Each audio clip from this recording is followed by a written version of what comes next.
Jukwaa Usalama edition. We are live from the Sarova Woodlands Hotel with the Minister for Interior, the Cabinet Secretary, Honorable Kipchumba Murkomen, who was earlier on here in Nakuru looking at matters security, even as well as looking into the registration exercise for the identity cards that he has also launched.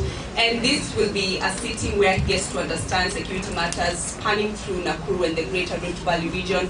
I am on set with honorable journalists here in Nakuru County, and they'll be introducing themselves in a little while also.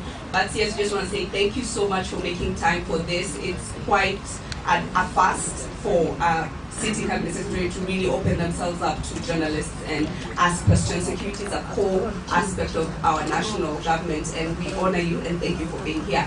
So before we move further, I would like you to know your interviewees. And so we can start with a round of introduction, guys, and then the CS will also have his opening remarks. So thank you so much, and I could kick us off. Karibu sana Bwana Waziri.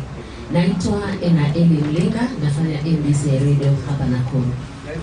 Enaeli Mlenga. Yes, MBC Radio. Good afternoon or good evening. My name is Mombi Wambogo.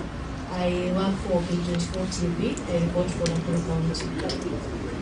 Nami naitwa David Murunga, nafanya na Milele FM. Karibu kwenye kaunti ya Nakuru, kaunti yenye fursa tele. Good evening, Waziri. My name is Milele Nyambura, reporter, Citizen TV. Karibu sana Waziri, asante. My name is Okola Mjomba, radio yetu Nakuru. Good evening, Waziri. My name is Isaac Chiria, working with Kenya Media Services. Waziri, my colleagues, my name is Tom Chipsoi. So, and finally, I am wearing two hats, moderator stroke journalist, and my name is Lana Bridges. I work for Nation Media Group.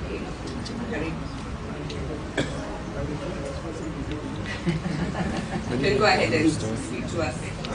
My name is Kipchumba, the Cabinet Secretary in charge of internal security, which is basically interior and the national administration.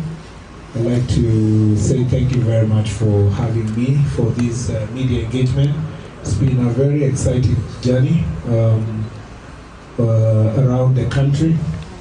Nakuru engagement today was our 28th Jukwaa Usalama, and from the coast region,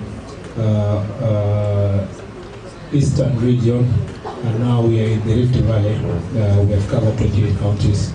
As you know, Rift Valley is a bit expansive. I had an opening media engagement in Turkana when I started phase one of it, and then another opening engagement with Wazigishu. And I thought today it was a great time to have you, and thank you for having me also to have this engagement as we close both Nakuru and the entire region of the 14 counties. Looking at the things that we have had to go through and the challenges we've seen around the country, and engaging various security officers. I have done not less than 280 hours of my time in the various counties, and the longest Jukwaa Usalama engagement was in Turkana, where we finished at 7:30 p.m. and today in Nakuru we did almost 7:15 p.m. And Kajiado, I think we did almost 7 p.m.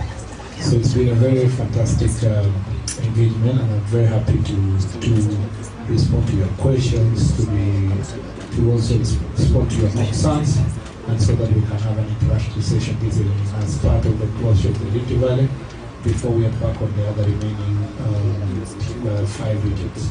Yeah, thank you. So, Waziri, my question is on matters response to crime. Nakuru community, and especially the town and its immediate environs, are much concerned about the marauding gangs. And you have so many attacks on gangs, and some of them even armed. What is your ministry's response because the public have cried this over and over again. We have them arrested, then others are released, others are still the case is going on. But the increase of these gangs is an issue of concern to most of the community. What is your response to the marauding gangs? Basically, let me say that we have a problem of gangs in various parts of the country. When I started from Coast Province, the challenge was to deal with Panga Boys and Team Mashamba. Those are people who, Panga Boys, attacking people, and then Team Mashamba is invading people's land. And we sat down with the coast security team and we devised strategies of further operation. We still get this challenge on and off because you need to understand that in the Team Mashamba, and particularly the one for Panga Boys, is fueled by lack of young people going to school, cultural beliefs, and of course now resorting to crime, and sometimes the responsibility within the society. Nobody follows up where these kids are, where they're not in school, and so forth. That is a challenge that is still being faced in Coastal region. Now, when you come to the Rift Valley, the county that has the highest number of gangs, it's not even county, the town that has the highest number of gangs is Nakuru City. The rest of the Nakuru doesn't have gangs per se, you want to put it that way. And the good news is that in our security engagement today, these are not solidified gangs in the sense of with proper structure of leadership, with a plan and an objective. These are actually petty criminals that are grouped themselves for personal security and so forth, and sometimes solidified by being misused by politicians. So they zone themselves based on areas and regions and how they know each other, and then they are available for assignment. So once in a while they're hired by different politicians to do some political assignment, but it is not such a solid team the way you can say like we used to have in Wiki, that they have a full leadership, or or Gaza in Nairobi, where we still have also some challenges, and we will address them when we go there, and we keep addressing them. So today we have agreed that to solve this problem is multifaceted. Part of the reason why they still you have that high level of crime is fueled by drugs and adulterated ethanol and all kinds of other alcohol, and availability of the illicit brews and alcohol. So to go to the root cause of this problem, we need to deal with the proliferation of drugs.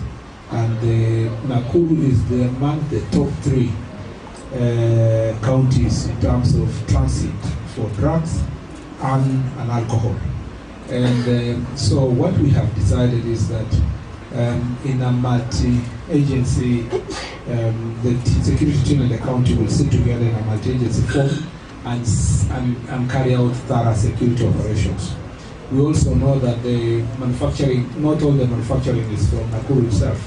For some of these illicit brews and alcohol, some of it is coming from neighboring countries and transited through, because it has become a big transit town because of the multi-ethnic, multicultural, international nature of this Nakuru city. So we will deal with that part of it, so that as much as possible we see how many of these young people are going to be rehabilitated. Some of them are just stealing to buy bangi or buy alcohol because they have become dependent on it. But why is all this problem there for the youth? It's because of the challenge of unemployment. And so we ask ourselves, what is the long-term response to the problem of gangs anywhere in the country? Is to engage young people in meaningful employment, to support them in their trade, to ensure that they are able to do their businesses. And so there is need for county government to have better organized trading areas where young people can have an opportunity to do business. There is also the housing project that the president is pushing. Primarily, is actually to create employment for young people to work in the jungles and other